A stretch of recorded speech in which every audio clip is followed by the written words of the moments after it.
ya. Okay, now, specifically, I'm going to talk about things that I lost as a result of bad choices in my life and what the Lord has done for me. 4 things I lost because of my bad choices and what the Lord restored for me. I was going to start by talking about a lady named Margaret Sanger. I don't know if anybody ever heard of her or not. She was a lady that lived back in the 1920s, and she had some ideas about getting rid of what she called undesirable people. And by that, she meant poor white people, black people, and people with handicaps. And her idea was to get rid of them by abortion and by sterilizing people that she thought shouldn't be having babies. Well, and you'll see why I mentioned that later.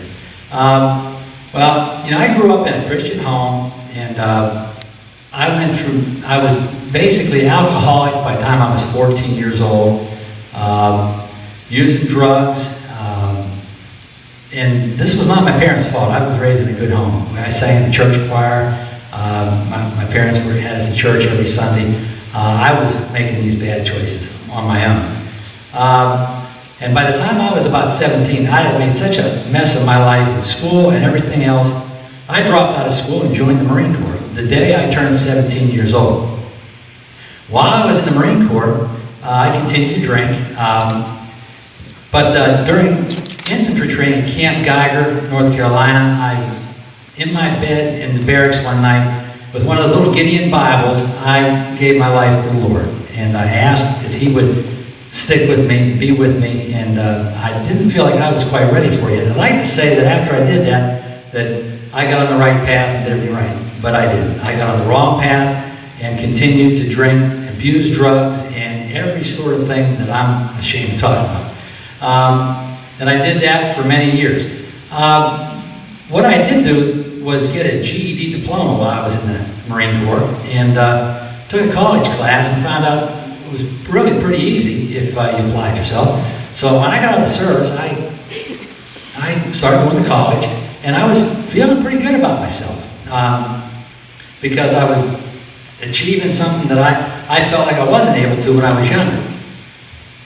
Well, while you're doing that, you know, you kind of get a little proud, maybe feel like you've done something that's really, really good. I was adopted, and I was thinking, one of these days I'm going to meet my real family, and they'll be very proud of me because I was the only person in our family that had ever gone to college.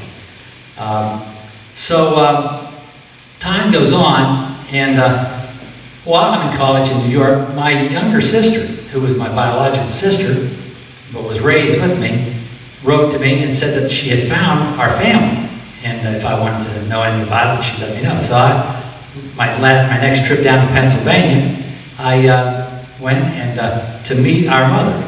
Well, you know, when you think of these things, you have no clue what you're looking for. You're thinking, well, you know, I bet you my mother was just some pretty little lady that just couldn't take care of us, so she put us up for adoption. Well, that was not the case. When I met my mother, I found she was severely mentally retarded. And I'm a retired 30-year school teacher. I taught special education. And she was what we called in education severely and profoundly retarded. What I mean is she couldn't put entire sentences together. But she remembered me. She had given me a name when I was born, and she remembered me. It wasn't the name that I grew up with, but she remembered me. Well, I went to visit her a good bit, and that really took my self-esteem down a lot, because, you know, just when I was feeling pretty good, it was like, that was a pretty damaging thing to my self-esteem. Anyway, there were, and I mentioned that right now. I mentioned the Margaret Sanger story because one of the things that Margaret Sanger did was, one of her ideas was abortion. She could control the population, the undesirables, by abortion. She's actually what we call, or what they call, the mother of Planned Parenthood today. She's the one that started that whole Planned Parenthood thing. Her other idea was to to sterilize people that she thought ought not to have children. And that idea was picked up by Adolf Hitler, and he used that a lot in Nazi Germany. He sterilized people, and you may know this, lots of folks, just because they may have a, I saw one movie about a lady that had a couple of brothers that had been in prison, and they were going to sterilize her because they didn't want her genes passed on. And anyway, this is why I mentioned Margaret Sanger, because had they sterilized my mother, I would not be here. Now, there were two things that I really loved about that time, during that time period. That was, I loved to sing and play music, and I had a daughter, and I loved my daughter. Her name was Melody. I named her because of the music, obviously. Now, at that time, my wife and I, my first wife and I, owned a bar in upper New York State. And I eventually, because of my drinking and drug abuse, lost my wife, lost my daughter, lost my business. But I somehow managed to continue college, and I don't know how, but I kept my grades up and did well in college, and I was playing at that time in the local bars. We were doing pretty well, 4 or 5 nights a week. Eventually, I don't want to get ahead of myself here, and during that time I was doing a lot of drinking and what we call recreational drug use. And we were doing pretty well, playing a good bit. Enough so that eventually drinking, partying, and all that got more important in college. So I dropped out of college and kept playing. And I thought I was just going to play music. Well, the Lord had a different plan for me. And He tried to get my attention many times. One time I'll tell you about, I was driving home from the bar and drunk, and I was driving an old CJ5 Jeep at that time, rolled it over into a cornfield, and I wasn't hurt. I just ended up sitting right there on my bottom looking into the Jeep, which was laying on its side.